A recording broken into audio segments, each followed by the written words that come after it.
Hello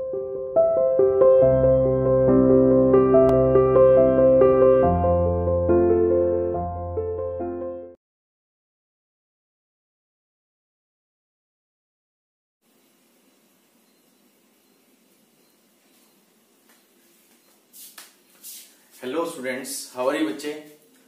I hope everyone is fine there. And today we are going to start the next topic of this chapter, that is kinetic energy. इससे पहले जो हमने topic किया था वो था हमारा एनर्जी, टाइप्स ऑफ एनर्जी. उसी में मैंने आपको एग्जांपल भी बताया था कि हमारा जो नेक्स्ट टॉपिक होगा वो काइनेटिक एनर्जी होगा. So let's start this topic, kinetic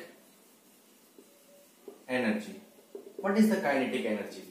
The energy possessed by an object by the virtue of its motion is called kinetic energy. Means कोई भी ऑब्जेक्ट जब वो मोशन में होता है उस कंडीशन में जो उसके पास एनर्जी होती है उसको क्या बोलते हैं बच्चे हम?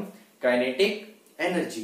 तो इसकी डेफिनेशन क्या होती है? The energy possessed by an object due to its motion is called kinetic energy, and the formula of kinetic energy is half mv square. ये फॉर्मूला हमें ड्राइव भी करना है कि जो वैल्यू है हाफ mv स्क्वायर की वैल्यू कैसे आई है, किस चीज को सॉल्व करके हमारे पास वैल्यू आई है, तो ये सब हमें समझना है.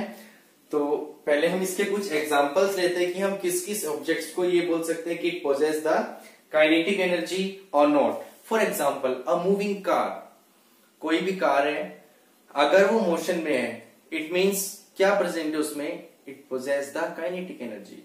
Bullet fire from a gun, कि कोई भी बुलेट जब किसी भी गन से फायर होती है तो उसमें क्या होती है बच्चे? Kinetic energy.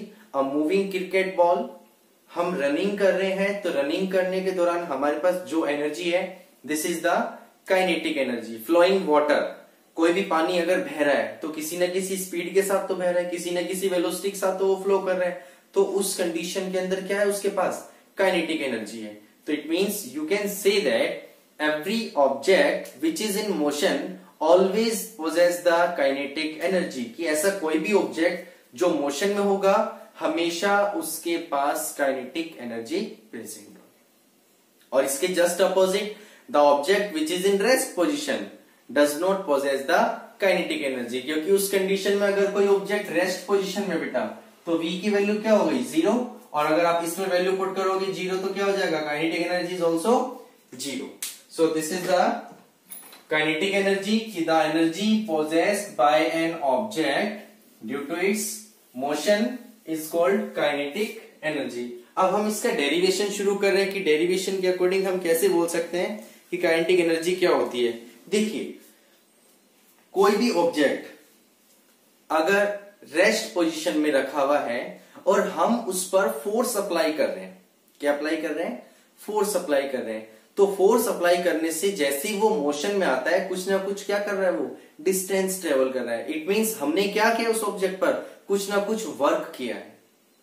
क्या किया है? वर्क किया है. देखिए, सपोज करो हमारे पास ये एक ऑब्जेक्ट है जो ए पोजीशन पर है और रेस्ट पोजीशन में है, तो इसकी जो इनिशियल वेलोसिटी है बेटा वो क्या हो जाएगी?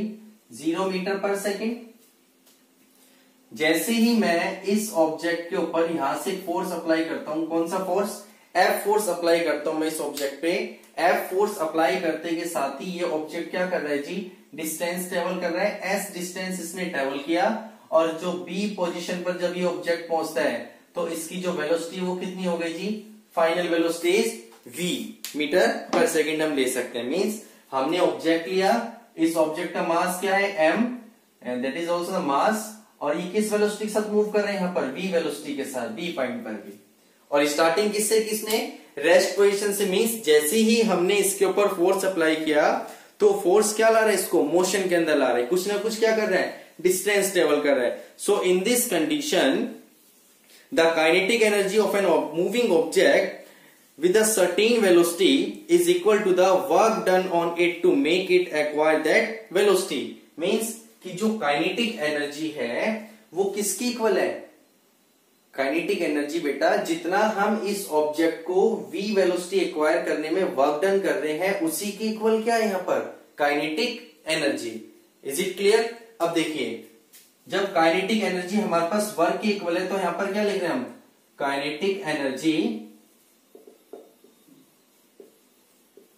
Is equal to work done, कि हमने कितना फोर्स लगाया है और ऑब्जेक्ट ने कितना डिस्टेंस ट्रेवल किया है। तो काइनेटिक एनर्जी किसके इक्वल हो रही बच्चे यहां पर, वर्क के इक्वल, और वर्क डन किसके इक्वल होगा यहां पर, work done is equal to force into में डिस्टेंस, कि हमने कितना फोर्स अप्लाई किया और उस ऑब्जेक्ट के अंदर कितना डिस्प्लेसमेंट हुआ, मींस कितना उसने डिस्टेंस ट्रेवल किया। So work done is equal to force into distance. ये सीधा फॉर्मूला मैं क्यों लगा रहा हूं, क्योंकि जिस डायरेक्शन में हम फोर्स अप्लाई कर रहे हैं उसी डायरेक्शन में ऑब्जेक्ट क्या कर रहा है बच्चे, मोशन कर रहे हैं। Now using position velocity relation, या आप ये बोल सकते हैं using third equation of motion, हम क्या पुट कर सकते हैं, v square minus u square is equal to 2as। अब यहां पर u की वेलोसिटी क्या है बच्चे, 0 इज इक्वल टू में 2as। तो अब यहां पर अगर मैं a की वैल्यू निकालू तो क्या हो जाएगी, v स्क्वायर अपॉन में 2s। This is the value of acceleration, क्योंकि 2s को मैं कहां पर लिया है, इसके अपॉन में लिया है। क्लियर। अब इसके बाद फोर्स जो हमने अप्लाइड किया है किसी भी ऑब्जेक्ट, इस ऑब्जेक्ट पर जिसका मास m है, वो किसके इक्वल होगा, फोर्स इज इक्वल टू, इसको हम F से डिनोट कर रहे हैं, मास इनटू में एक्सीलरेशन। किसका यूज कर रहे हैं, Newton's second law of motion. Newton second law of motion क्या होता है, the rate of change of momentum is directly proportional to applied force. वहीं से हमने फोर्स का फॉर्मूला ड्राइव किया था। अब इसके बाद अगर मैं इस फॉर्मूले का यूज करता हूं यहां पर, तो आप देखिए फोर्स एज इट इज लिया मैंने, mass as it is, into में इस एक्सीलरेशन की वैल्यू मैं यहां से पुट कर रहा हूं जो हमने प्रूव की है। तो यहां पर क्या आ जाएगा, v स्क्वायर अपॉन में 2s, m इंटू में v स्क्वायर अपॉन 2s, क्योंकि ये मैंने क्या करा, इस a की जगह पर मैंने ये वैल्यू पुट कर दी v स्क्वायर अपॉन में 2s। जो भी थर्ड इक्वेशन ऑफ मोशन का यूज करके मैंने एक्सीलरेशन की वैल्यू निकाली थी उसको मैंने फोर्स के फॉर्मूले पुट की। नाउ अब अगर हम इसको पुट करते हैं वर्क डन, तो work done is equal to किसके होगा, फोर्स की जगह पर क्या पुट करूंगा मैं, m v स्क्वायर अपॉन में 2s और इनटू में डिस्टेंस या डिस्प्लेसमेंट s, इससे ये कैंसिल। तो work done is equal to किसके हो गया, 1/2 mv स्क्वायर, और मैंने यहां पर क्या लिखा था, काइनेटिक एनर्जी किसके इक्वल होगी, जितना हम उसको मूव कराने में वर्क डन कर रहे हैं ऑब्जेक्ट के ऊपर। So we can also say that kinetic energy is equal to half mv square. और यही क्या करना था, हमें प्रूव करना था। आपको सिंपल है, ये डेरिवेशन एग्जाम में भी पूछा जाता है, आपको कुछ नहीं करना, सिर्फ इसको समझो एक बार कि भाई हमारे पास एक ऑब्जेक्ट है जिसका मास हमें m दे रखा है और वो रेस्ट पोजीशन में रखा हुआ है, ए पोजीशन पर हमने उसको रखा है। जब कोई ऑब्जेक्ट रेस्ट पोजीशन में होता है तो उसकी इनिशियल वेलोसिटी क्या होती है जी, 0 मीटर पर सेकेंड। अब जैसे ही मैंने उस ऑब्जेक्ट के ऊपर फोर्स अप्लाई किया, फोर्स अप्लाई करते के साथ ही उसने डिस्प्लेसमेंट ट्रेवल किया s, और फाइनल वेलोसिटी उसकी कितनी हो गई यहाँ पर, v। नाउ जो हम वर्क डन कर रहे हैं वो किसके इक्वल हो रहा है, ऑब्जेक्ट को मूव करवाने में या v वेलोसिटी एक्वायर करवाने में जितना हमने वर्क डन किया है वो किसके इक्वल हो रहा है, काइनेटिक एनर्जी के। So we can see that kinetic energy is equal to किसके होगा, वर्क डन। और वर्क डन का फॉर्मूला क्या होता है, force into displacement. Now using position velocity relationship, या आप ये लिख सकते हैं using third equation of motion, v square minus u square is equal to 2as। हमारे यहाँ पर a पोजीशन पर u की वैल्यू क्या है बच्चे, 0, इसको पुट कीजिए यहाँ पर, और एक्सीलरेशन की वैल्यू क्या आ जाएगी यहाँ पर, v स्क्वायर अपॉन में 2s। इसको एज इट इज के साथ पुट करना है हमें फोर्स के फॉर्मूले में जितना हमने फोर्स लगाया था।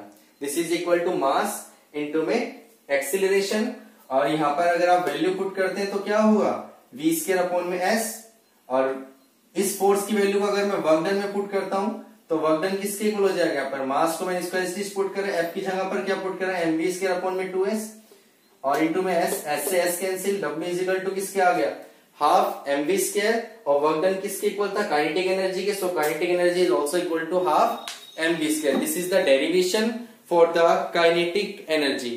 अब देखिए मैं इसको रफ कर रहा हूं यहाँ पर क्योंकि कुछ फैक्टर्स हैं जो आपको बताने हैं कि काइनेटिक एनर्जी किस किस फैक्टर पर डिपेंड करती है। काइनेटिक एनर्जी का फॉर्मूला है हमारे पास half mv square. This is the formula of kinetic energy. According to this formula kinetic energy is directly proportional to mass. Kinetic energy है जो डायरेक्टली प्रोपोर्शनल किसकी हो रही है, मास के। Means if we double the mass, अगर मैं मास को डबल करूंगा तो काइनेटिक एनर्जी भी क्या हो जाएगी जी, डबल हो जाएगी। दैट्स द रीजन कि एक तो ब्लैक स्मिथ, ठीक है, और एक गोल्ड स्मिथ, मींस एक सुनार और एक लोहार जो हथौड़ी यूज करते हैं। सुनार के पास आपने देखा होगा वो छोटी सी हथौड़ी रहती है क्योंकि उसको बहुत लाइट वेट के ऊपर उसको हिट करना होता है। और वहीं पर अगर हम किसी भी लोहार के पास देखते हैं तो उसके पास बहुत बड़ी हथौड़ी होती है क्योंकि उसको ज्यादा एनर्जी प्रोवाइड करवानी पड़ती है। तो दोनों का मास क्या है, अलग अलग है। जो गोल्ड स्मिथ यूज कर रहा है उसका मास कम है तो काइनेटिक एनर्जी भी क्या होगी, हाफ हो, कम होगी। उस ब्लैक स्मिथ की अगर हम बात करें उसके पास जो हथौड़ी है उसका मास क्या है, ज्यादा है। तो मास ज्यादा होने की वजह से काइनेटिक एनर्जी भी क्या होगी बच्चे, ज्यादा। So kinetic energy is directly proportional to mass and if we increase the mass kinetic energy will also increase, if we decrease the mass kinetic energy will also decrease. is it clear?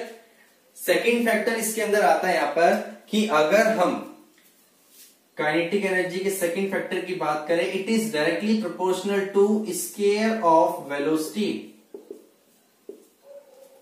क्या है, square of velocity. Means if we double the velocity then kinetic energy becomes 4 times। कितनी हो जाएगी, 4 times. अगर हम इसको क्या कर रहे हैं, डबल कर रहे हैं तो। सेकेंड केस, अगर हम इसको हाफ करते हैं, if we half the velocity then kinetic energy becomes 1/4। कितनी हो जाएगी जी, 1/4। इसको याद रखना, मैं आपको इसका डेरिवेशन भी समझा देता हूं एक बार, थोड़ा ध्यान से समझना इसको। देखिए यहां मैं आपको इसका डेरिवेशन बता देता हूं कि कैसे होता है।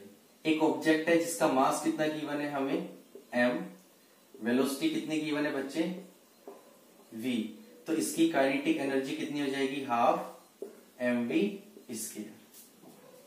अब मैं क्या कर रहा हूं, इस ऑब्जेक्ट की वेलोसिटी डबल कर रहा हूं। लेट वेलोसिटी कितनी कर रहे हैं हम इसकी, 2v, डबल कर दिया। जैसी मैंने वेलोसिटी डबल की तो जो न्यू काइनेटिक एनर्जी होगी, यहां पर लिख रहा हूं मैं न्यू काइनेटिक एनर्जी, वो किसके इक्वल हो जाएगी, हाफ mht। वेलोसिटी की जगह क्या पुट करूंगा बेटा मैं, 2v, क्योंकि वेलोसिटी हमारी ये है न्यू वेलोसिटी। देन 1/2m, 2 का स्क्वायर 4 और ये v स्क्वायर। इसको आप क्या लिख सकते हो, यहां पर इसको क्या लिख सकते हो, 4 आगे ला रहा हूं मैं, इंटू में हाफ mv स्क्वायर। ये न्यू काइनेटिक एनर्जी है। जो हमारी पुरानी काइनेटिक एनर्जी थी वो हाफ mv स्क्वायर थी। अगर मैं इसको इसके साथ लिखता हूं तो क्या हो गया, हाफ mv स्क्वायर की जगह मैंने काइनेटिक एनर्जी पुट किया तो न्यू काइनेटिक एनर्जी जो है वो क्या हो जाएगी, ओल्ड काइनेटिक एनर्जी का 4 टाइम्स। कितना हो जाएगी, 4 टाइम्स। और इसी में ही इफ वेलोसिटी मैं हाफ कर रहा हूं, मीन्स 1/2v मैंने वेलोसिटी किया, तो जैसे मैंने हाफ वेलोसिटी की, अब यहां पर अगर मैं पुट करता हूं इस फॉर्मूले में, तो उसको तो याद रखना, जो हमारी ओल्ड है वो तो ये काइनेटिक एनर्जी, इसको इक्वेशन 1 मान लो। तो न्यू काइनेटिक एनर्जी क्या हो जाएगी अब, 1/2mht। इसकी जगह पर 1/2v का स्क्वायर। सो 1/2 का स्क्वायर 1/4 इंटू 1/2mv स्क्वायर, 1/4 इसकी जगह पर क्या पुट कर देंगे, काइनेटिक एनर्जी। तो न्यू काइनेटिक एनर्जी कितनी हो गई, ओल्ड काइनेटिक एनर्जी का 1/4। मीन्स कि अगर हम वेलोसिटी को क्या कर रहे हैं बच्चे, डबल कर रहे हैं, तो काइनेटिक एनर्जी भी क्या हो जाएगी, 4 टाइम्स। और अगर हम इसको हाफ कर रहे हैं तो क्या हो जाएगा, 1/4 kinetic energy, 1/4 of the initial kinetic energy. Clear. और अगर हम इसका ग्राफ देखें, क्या ग्राफ अगर हम इसका ड्रॉ करें मास के रेस्पेक्ट में और दूसरा वेलोसिटी के रेस्पेक्ट में, तो जो हमारा ग्राफ बनेगा वो किसके अकॉर्डिंग बनेगा? हमारा ग्राफ बनेगा बेटा इसके अंदर देखिए, ये तो क्या है ऊपर जो है दिस इज द ई के बोलते हैं काइनेटिक एनर्जी को। यहां पर क्या है हमारा मास और वेलोसिटी क्या रहेगी बच्चे इस कंडीशन के अंदर? कांस्टेंट, एक फिक्स वेलोसिटी के साथ अगर वो मूव कर रहे हैं। अगर हम डबल करेंगे तो इसका जो ग्राफ जाएगा वो कैसे जाएगा? Straight line. कैसा ग्राफ जाएगा? Straight line. और वेलोसिटी की अगर हम बात करें तो यहां पर तो क्या हो गई बच्चे ये काइनेटिक एनर्जी, यहां पर क्या ले रहा हूं मैं? वेलोसिटी। यहां पर मास क्या होगा?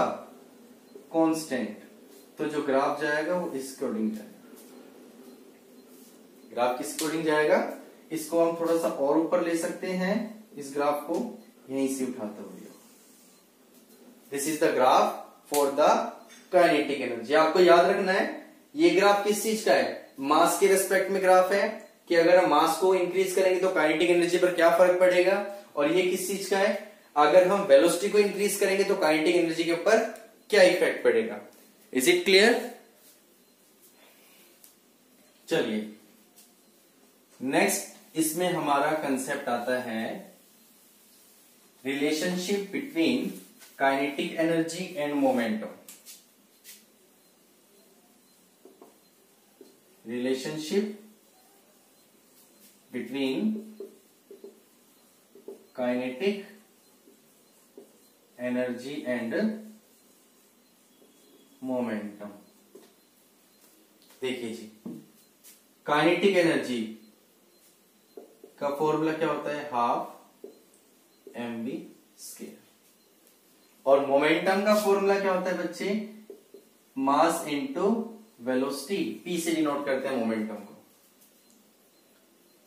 यहां पर इसमें मैं क्या कर रहा हूं? Divide and multiply by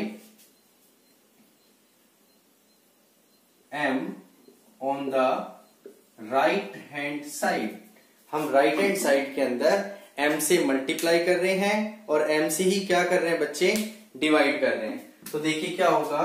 kinetic energy is equal to 1/2 mv square. Into में मैंने m से मल्टीप्लाई किया और m से ही क्या किया? Divide. Now kinetic energy is equal to half, m को m से मल्टीप्लाई किया, क्या बन गई? m स्क्वायर v स्क्वायर और अपॉन में 2m। सिर्फ राइट हैंड साइड के अंदर m से मल्टीप्लाई किया और m से क्या किया मैंने? डिवाइड किया। तो m को m से मल्टीप्लाई किया m square v square upon में m। Now kinetic energy is equal to, मैं ये लिख सकता हूं इसको 1/2m और इन दोनों को लिख सकता हूं मैं mv का स्क्वायर। और आपको पता है जो मोमेंटम होता है वो क्या होता है? Mass into velocity. इसकी जगह पर क्या पुट कर सकते हैं हम? p स्क्वायर अपॉन में 2m। This is the relationship between kinetic energy and the momentum. कि हम इसकी जगह पर जो m स्क्वायर v स्क्वायर आया है इसकी जगह पर क्या पुट किया मैंने? p। Then p square upon में 2m। और मैं यहां से अगर यहां पर मैं इसको ब्रैकेट में लिखता हूं p इज इक्वल टू में mv। अगर हम यहां से p स्क्वायर की वैल्यू निकालें तो क्या होगा? काइनेटिक एनर्जी इनटू में 2m। और p इज इक्वल टू क्या लिख सकते हैं? Under root 2m kinetic energy. ये दोनों फॉर्मूले बन रहे हैं यहां पर। p square is equal to में 2m इंटू काइनेटिक एनर्जी और kinetic energy is equal to में p स्क्वायर अपॉन में 2m। This is the relationship between kinetic energy and momentum. ये एग्जाम में 2 या 3 मार्क्स की आती है। और जब भी आपकी लाइव क्लास होगी, मैं इस बार आपकी लाइव क्लास बोर्ड पे लूंगा और किसी भी बच्चे से मैं डेरिवेशन सोल्व करूंगा और आपसे पूछूंगा कि वैल्यूज किसकी आएगी और क्यों आएगी। तो इसको थोड़ा ध्यान से समझिए। काइनेटिक एनर्जी का फॉर्मूला यूज किया मैंने half mv square. Right hand side में मैंने डिवाइड और मल्टीप्लाई किया m से, तो m अपॉन में m और ये half mv square as it is. m को m से मल्टीप्लाई किया m square into V square upon में M. Now kinetic energy is equal to M V का होल स्क्वायर अपॉन में 2m। M V is equal to क्या होता है momentum, इसको मैंने यूज किया p अपॉन में 2m। अब देखिए यहां से बनता है हमारे पास क्वेश्चन, मैं इसको रब करके रिलेशनशिप यूज कर रहा हूं। यहां पर देखिए मेरे पास दो रिलेशनशिप बनी है, एक तो बनी है kinetic energy is equal to में पी स्क्वायर अपॉन में 2m, और एक बनी है मेरे पास P इज इक्वल टू में 2m इंटू में काइनेटिक एनर्जी। ये दो रिलेशनशिप बनी है। क्वेश्चन ये आता है हमारे पास, two object, one is light another is heavy, having same momentum, which one has greater kinetic energy। कि हमारे पास दो ऑब्जेक्ट है, एक लाइट ऑब्जेक्ट है जिसका मास कम है, और एक क्या है हमारे पास हैवी ऑब्जेक्ट है जिसका मास ज्यादा है। दोनों का मोमेंटम सेम दे रखा है, आपको क्या बताना है कि किस ऑब्जेक्ट की काइनेटिक एनर्जी ज्यादा होगी। अब मैं यूज कर रहा हूं इस रिलेशनशिप का, kinetic energy is equal to P square upon में 2m। आपको क्वेश्चन में बोला गया है कि दो ऑब्जेक्ट है, एक हैवी है और एक लाइट है, तो हैवी ऑब्जेक्ट का मास भी ज्यादा होगा, लाइट ऑब्जेक्ट का मास क्या होगा, कम। मोमेंटम दोनों का क्या दे रखा है, सेम। अब इस रिलेशनशिप के ऊपर अगर मैं जाऊं तो मोमेंटम जब दोनों का सेम दे रखा है, ये तो कैंसिल ही कर दूं, यहां से हटा दूं। अब काइनेटिक एनर्जी जो है वो क्या हो गई बच्चे, इनवर्सली प्रोपोर्शनल टू क्या हो गई, mass. According to this formula kinetic energy is inversely proportional to mass, means जिस ऑब्जेक्ट का मास कम होगा, lighter object having greater kinetic energy. जिसका मास कम होगा उसकी काइनेटिक एनर्जी क्या होगी, ज्यादा होगी, क्योंकि दोनों क्या एक दूसरे के इनवर्सली प्रोपोर्शनल। और जिसका मास ज्यादा होगा उसकी काइनेटिक एनर्जी क्या होगी, कम होगी। ये रिलेशनशिप याद रखनी है आपको, इसी से क्वेश्चन सोल्व हो रही है। Kinetic energy is inversely proportional to mass, so the lighter object having greater kinetic energy, heavier object having less kinetic energy. अब मैं अगर इस क्वेश्चन को चेंज कर दूं, मींस यहां पर थोड़ा सा चेंज कर रहा हूं मैं, इसको इंटरचेंज करके, मींस कि उनके पास having same kinetic energy, light object और हैवी ऑब्जेक्ट जो है उनकी काइनेटिक एनर्जी क्या है, सेम। और आपसे पूछा जा रहा है which one has greater momentum, किसका मोमेंटम ज्यादा होगा। अब मैं मोमेंटम निकालने के लिए रिलेशनशिप यूज कर रहा हूं 2m into kinetic energy. Using this relationship kinetic energy दोनों की सेम है। अब जो मोमेंटम है वो डायरेक्टली प्रोपोर्शनल किसके जा रहा है, मास के। मींस जिस ऑब्जेक्ट का मास ज्यादा होगा उसका मोमेंटम भी क्या होगा, ज्यादा। तो आप क्या लिख सकते हैं, heavier object having greater momentum, कि जो ऑब्जेक्ट हैवी है उसका मोमेंटम ज्यादा होगा as compare to the lighter one. So this is our question based on the relationship between kinetic energy and the momentum. Is it clear? तो जो ये आपको मैंने बच्चे आज टॉपिक करवाया है ये आपको अच्छे से रिवाइज करना है। इस काइनेटिक एनर्जी का एक छोटा सा पोर्शन और है जो हम नेक्स्ट क्लास में करेंगे और इससे कुछ एग्जांपल्स करेंगे। क्लियर? तो आई होप आपको आज का जो टॉपिक करवाया मैंने ये आपको समझ में आया हो, and it is very important for the numericals portion. आपको ये फॉर्मूले यूज करके न्यूमेरिकल्स भी सोल्व करने हैं, तो इसको अच्छे से रिवाइज कीजिए बेटा। Thank you, God bless you, stay home, stay safe.